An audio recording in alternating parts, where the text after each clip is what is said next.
भारत में पिछले हफ्ते ही भारत सरकार की तरफ से भारत बायोटेक की नेजल वैक्सीन को अप्रूव किया गया था। वहीं मंगलवार को कंपनी ने इसकी कीमत की भी जानकारी दे दी है। अब एक अहम बात सामने आई है, वो ये कि नेजल वैक्सीन उन लोगों को नहीं लगेगी जिन्होंने बूस्टर डोज ले रखी है। आपको बता दें, ये जानकारी देश की वैक्सीन टास्क फोर्स के प्रमुख ने दी है। वैक्सीन टास्क फोर्स के प्रमुख डॉक्टर एनके अरोड़ा ने एनडीटीवी से खास बातचीत में बताया कि ये नेजल वैक्सीन पहले बूस्टर के रूप में लगाई जानी है, यानी कि अगर किसी व्यक्ति को पहले से ही एहतियाती खुराक या फिर बूस्टर डोज लग चुकी है तो ये उस व्यक्ति के लिए नहीं है, बल्कि ये उन लोगों के लिए है जिन्होंने अभी तक एहतियाती खुराक नहीं ली है।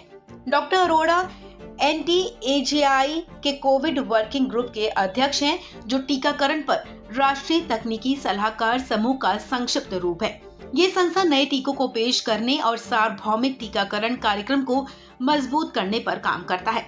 डॉक्टर अरोड़ा ने कहा कि नेजल वैक्सीन लेने के बाद लोगों को बूस्टर डोज लेने की जरूरत होगी या नहीं, इस पर फिलहाल कुछ कहा नहीं जा सकता है।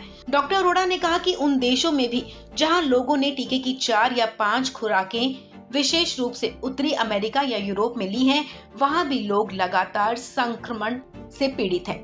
एनडीटीवी से खास बातचीत में जब डॉक्टर एनके अरोड़ा से पूछा गया कि क्या जिस व्यक्ति ने बूस्टर खुराक ली है वो नेजल वैक्सीन ले सकता है, तो उन्होंने कहा कि वैक्सीन प्रोग्राम के हिस्से के रूप में कोविन चौथी खुराक को स्वीकार नहीं करेगा। उन्होंने आगे कहा कि मान लीजिए कि आप एक और चौथी खुराक लेना चाहते हैं। एक अवधारणा है जिसे एंटीजन सिंक कहा जाता है। अगर किसी व्यक्ति को किसी विशेष प्रकार के एंटीजन से बार बार इम्यूनिटी दी जाती है तो शरीर प्रतिक्रिया देना बंद कर देता है या फिर खराब प्रतिक्रिया करता है। वैक्सीन टास्क फोर्स ने बताया कि इसलिए शुरुआत में mRNA के टीके 6 महीने के अंतराल से क्यों दिए जाते थे और बाद में लोग 3 महीने के अंतराल पर ले रहे हैं, लेकिन इस मामले में इससे बहुत ज्यादा मदद नहीं मिली है, इसलिए फिलहाल चौथी खुराक लेने का कोई मूल्य नहीं है।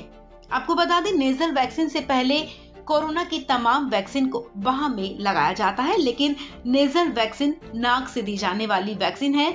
इसे नाक में स्प्रे के जरिए या फिर एरोसॉल डिलीवरी के माध्यम से इंजेक्ट किया जाता है। डॉक्टर एनके अरोड़ा ने बताया कि ये 18 साल से ऊपर के लोगों को दी जा सकेगी। वर्तमान में भारत बायोटेक की कोवैक्सीन, सीरम इंस्टीट्यूट की कोविशील्ड और कोवोवैक्स, रूस की स्पुतनिक वी और बायोलॉजिकल ए लिमिटेड की कॉर्बेवैक्स वैक्सीन कोविन पोर्टल में सूचीबद्ध है। दरअसल 6 सितंबर को सीरम इंस्टीट्यूट ने ऐलान किया था कि इनकोवैक को 18 और उससे ज्यादा उम्र के लिए आपातकालीन स्थिति में प्रतिबंधित उपयोग के तहत drugs controller general of India से मंजूरी मिल गई है। विज्ञान मंत्रालय ने इस वैक्सीन को भारत के द्वारा विकसित कोविड के लिए दुनिया की पहली इंट्रानेजल वैक्सीन के रूप में मान्यता दी है। इस खबर में फिलहाल इतना ही। तमाम अपडेट्स के लिए आप बने रहें वन इंडिया हिंदी के साथ।